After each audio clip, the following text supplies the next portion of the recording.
October 1st, 1904, at 6:30 p.m., a train pulls into Clifton, Arizona, carrying 2 nuns, an aid worker, and 40 children between the ages of 1 and 6.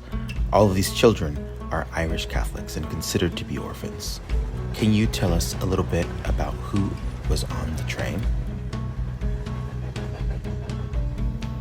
The youngest child is Elizabeth Kane. She's about to turn 2 tomorrow, and she's traveling with her sister Hannah, who's 3. The oldest is Marie Mack. She's 6. They've all been told how lucky they are, and to demonstrate that, they put on new, fresh clothes that they haven't seen since they left New York. The sisters wash their faces and brush their hair. The kids are tired, restless, and full of nervous energy because they know they are about to meet their new families. But they didn't know, and neither did the adults with them, that something had changed on that train. The first 16 kids are placed with families in Morenci. Jerome Shanley and Catherine Fitzpatrick join the home of Cornelio and Margarita Chacon. Henry Potts is welcomed by Josefa and Rafael Holguin, and Josefa shows him the clothes she has made just for him. But more than just the adoptive families are watching. Luisa Gotti, who has long wanted a child of her own, cannot believe that these beautiful white children are being sent to Mexican homes. As Margarita Chacon walks back to her home in North Clifton, holding Jerome's hand and carrying Catherine, she saw how frightened they were and spoke of the life they would have.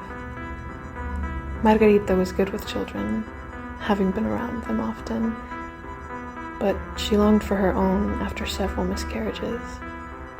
Ramon and Valeria Bales were delighted to welcome Joseph Ryan, whom they called Jose, almost immediately, and told him of their plans for his education.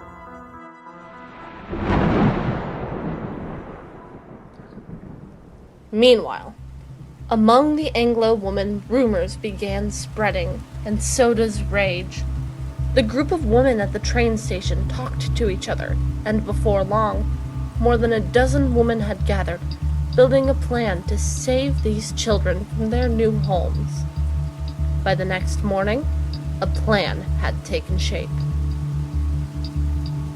In the morning of October 2nd, the nuns arrive in Morenci with the remaining children. They place the final children with their families and retire to the Clifton Hotel before their journey home the next day. There's a knock at the door. Sister Michaela opens the door to see 2 armed men. Superintendent Charles Mills and Sheriff informs them that there's been an error made in placing the children. They would need to be reassigned to white families immediately. The sisters and Swain refuse, citing the commitment to place children in Catholic homes. Meanwhile, a crowd is gathering. There are 100 people in the lobby and around 300 outside. Most are armed.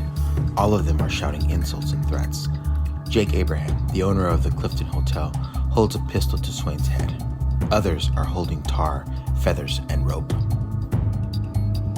The nuns offer a compromise. They will return to New York with all of the children. The crowd is not appeased. These children will be going to white families in Clifton. As night falls, a posse of 25 men, guns in hand, descend upon Mexican neighborhoods, forcibly taking each one of the children from their new homes. Rafael and Josefa Holguin at first refused to give up Henry Potts. Rafael came out with his gun, saying, "The only way that you can take my boy is over my dead body."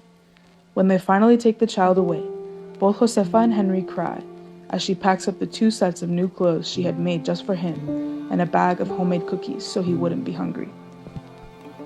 When the posse arrives at the Chacon home, Neville Legat feels a little embarrassed, knowing her pious reputation.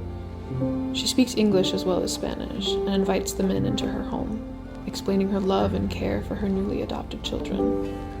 He tells her, "I'm sorry to have to take them away from here.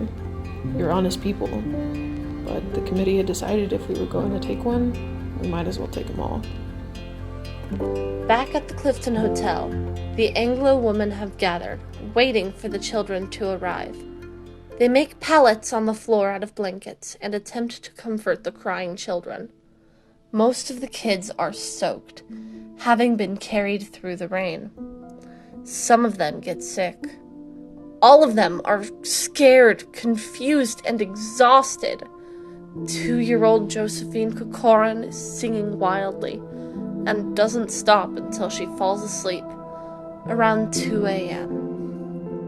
The women use the kids' condition as further evidence of their mistreatment in the Mexican homes, ignoring the fact that most of the chaos is due to their middle-of-the-night abduction. Etta Reed claims the children's hair was filled with lice, ignoring the fact that this could not just happen in the last 24 hours. Almost immediately, the women began claiming children for their own. The next morning, a probate judge is brought in from Solomonville, hoping this can expedite the adoptions for the Anglo families. With the children now in their possession, they want the judge's help in figuring out how to use the law to their advantage. George Swain tries and fails to retain custody of the children for the Foundling Hospital. Mandan, the priest, attempts to convince the Anglo families to return the children to the Mexican families. Both men are driven out of the town under the threat of death. With Swain and Mandan gone, the nuns were left to face the mob alone. They still have the children in their care, and nothing has gone as planned. They don't know what to tell them. This is not an age in which honesty to children is thought best. They try to reassure themselves that the Anglo families would take good care of the children. That once the frenzy abated, these strange Arizona women would again be governed by what they considered normal maternal instincts, as opposed to the most unwomanly rage. But there was no comfort for their deepest dread, for the souls of these Catholic children would be lost forever. At 9 a.m., another knock at the door. Jeff Dunnigan, the deputy sheriff, is there with news of a deal he made with Swain before Swain left town. In return for protection, Swain had offered him 2 children. Dunnigan wants to give them as a gift to his boss. Sister Anna Michaela is so numb by now, she might not have been able to articulate an objection, even if she wasn't so frightened. She wonders, did Swain really agree to this? But it doesn't matter. Her authority over the children has ended. Dunnigan leaves with Hannah Kane and Edward Kaminsky. Just a moment later, Charles Mills knocks and takes a child, not for himself, but for a friend visiting from Los Angeles who wanted one. The sisters are too worn out to protest. In exchange, he gives the nuns permission to leave with the 21 remaining children and arranges to have guards accompany them from hotel to the station. Less than 48 hours after their arrival, they leave. But the story is far from over.